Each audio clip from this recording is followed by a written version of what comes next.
Hey there YouTube, we're back with a new video for the first time in a while. My little helper here is holding an antique 100 plus year old Ouija board, and this was our fall craft this year that we made, a replica of the planchette that's supposed to go with this. So our video today is going to be how to make your own planchette, and then we're going to show you how to make a Ouija board in the style of the William Fold 1900s Ouija board.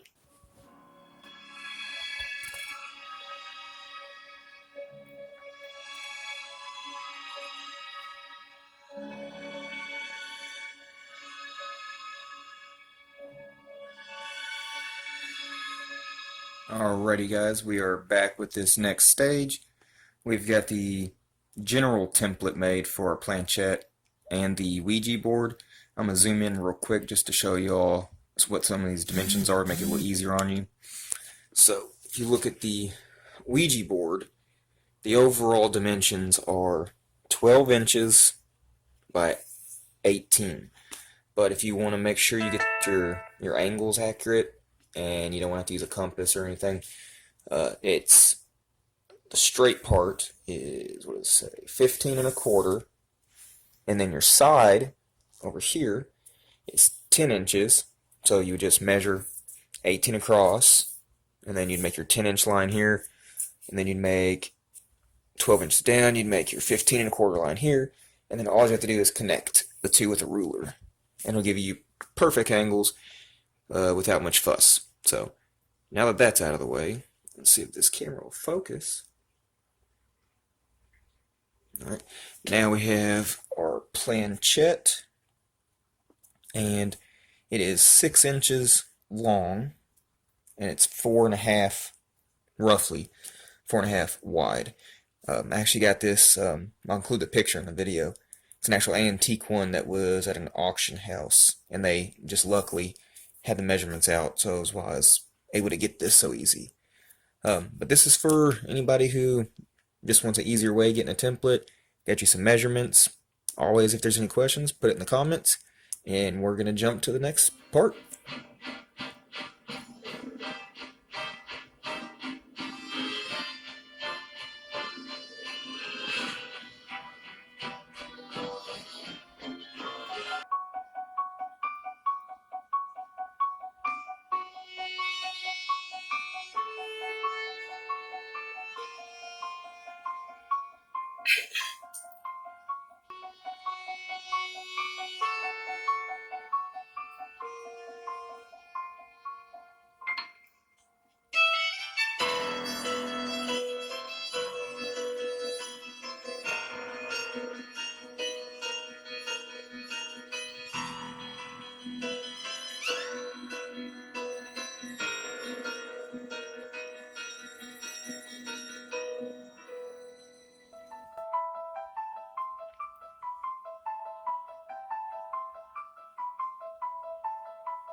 Hey there, YouTube. We are back with our finished Ouija board. As you can see on the left is our antique original Ouija board, and on our right is the one we used to replicate it. Fun, simple project. Obviously, having power tools makes it a little easier and faster, but all you really need is a handsaw and some paint and some wood stain. You could do this in an afternoon, or you could spread it out over a couple days. But if we zoom in here, I want to show you all the new board. I think it turned out really nice. The wood stain's a little darker than what I would have liked because I guess I rushed a little bit staining it in the planchette and it pulled some of the paint off. So I stopped and gave it a full day and then went back to it and it was fine. But it just darkened our stain a little. But overall, as you can see, it turned out really good. Looks identical as it should since we traced the original board. I would recommend not doing my approach and hand painting everything. When you make your template for the overall shape, the 12 by 18, and then the other dimensions for where it meets the edges, go ahead and trace and make a template of all the letters and words and numbers and everything. That way you can cut them out, and then you can take your poster board template, lay it over top the wood, mark everything, and then you can actually spray paint the letters and the trademark and everything on there in one foul swoop. That would save you a lot of time. I wish I would have done that and thought of it sooner. If we go ahead and flip it over on the back, I'm really excited that we were able to add everything on the back because my original board here has seen a lot of use, so it is missing quite a bit of the directions and the stamps on the bottom. So it was really neat that I was able to find some good photos that I was able to add everything on the back for this to look accurate. I'm going to include those photos in case you are just curious what the directions say, because my camera will not focus on these tiny words. So I'm going to include those photos for you. And then a bit of comparison of our planchettes here. This is the first one me and the kiddo did, and the wood stain is the perfect color as far as replicating what it's supposed to look like. But we used the wood burner and not much paint, and I think the letters don't look as great because of that. Let's see if we can zoom in on these. These look a lot closer to what they're supposed to, especially the Ouija word. We outlined just this word with the wood burner, darkened it with the wood burner, and then painted it, and I think it actually looks much cooler. As you can see, the lenses are different. We used just a thin piece of plastic for our lens here. You can get it off of soda bottles, water bottles, whatever, as long as it's flat. And then we used our copper wire and twisted it. I don't recommend this method because it makes the wire hard to work with. Also, if you bought braided wire ahead of time that's already twisted, it's hard to glue down. But you can be creative. You could use leather strips. You could use braided yarn, whatever you want to make this piece that covers up the seams for the lens to look at however you want. We used an old watch for this one. Popped out whatever decorations were on this metal piece and the lens, and it fit perfect. The size of this hole is about the size of a silver dollar. I think it's like a little over 1.25 inches. But as I said previously, you don't need to drill that hole if you don't have means to with like a saw or a drill bit.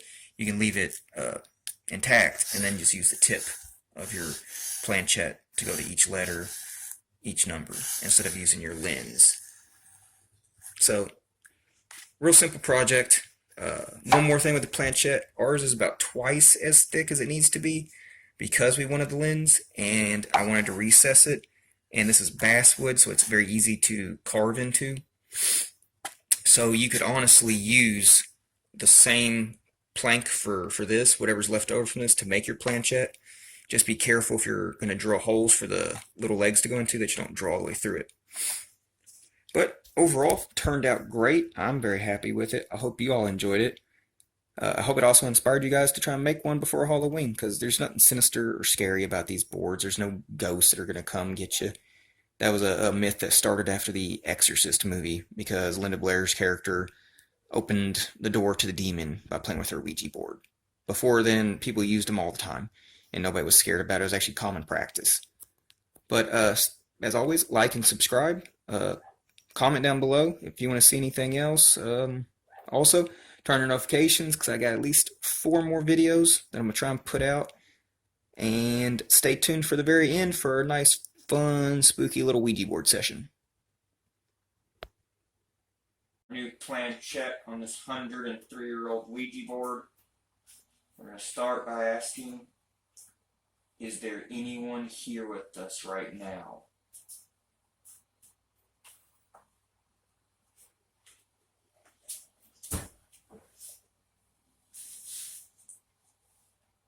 H. What does that mean?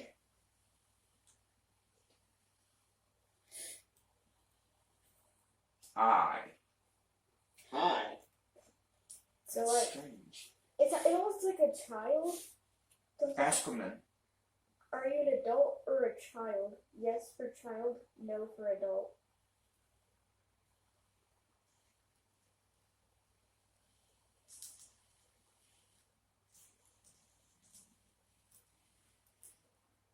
Okay, so I'm a adult child. I could be with this. So it's a child?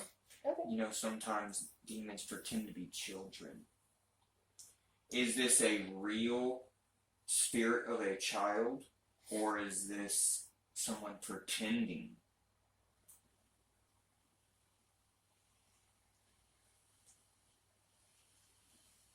That was. No. What does that mean? No, it's not a real child.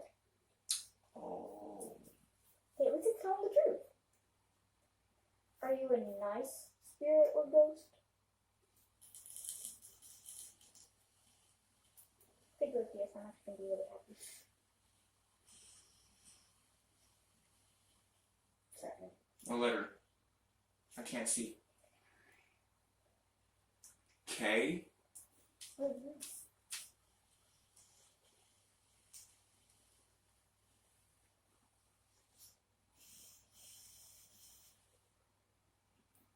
What is it? I. L. Uh-oh. No. Uh-oh.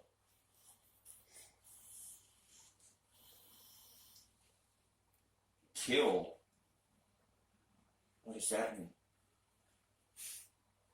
Did someone kill you? Or... we gotta do it simple. Yeah, did somebody kill you?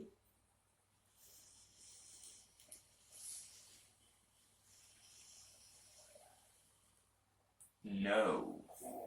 Ask it if we're good to leave. What? Ask it if we could leave. Okay, so we have to say goodbye, right? Yeah. Okay, so, alright, Spirit, we are going to leave. So we say goodbye. And is that all? No, we have to wait if it goes to no or yes. Or if it goes to goodbye, we're good. 6. I'm gonna lose it. 6. 6. Yeah, it's time to say goodbye, guys. Grab the cross! 6. Okay. Grab the cross! Okay. We say goodbye. Goodbye. We say goodbye. Goodbye, Spirit. Goodbye. Bye.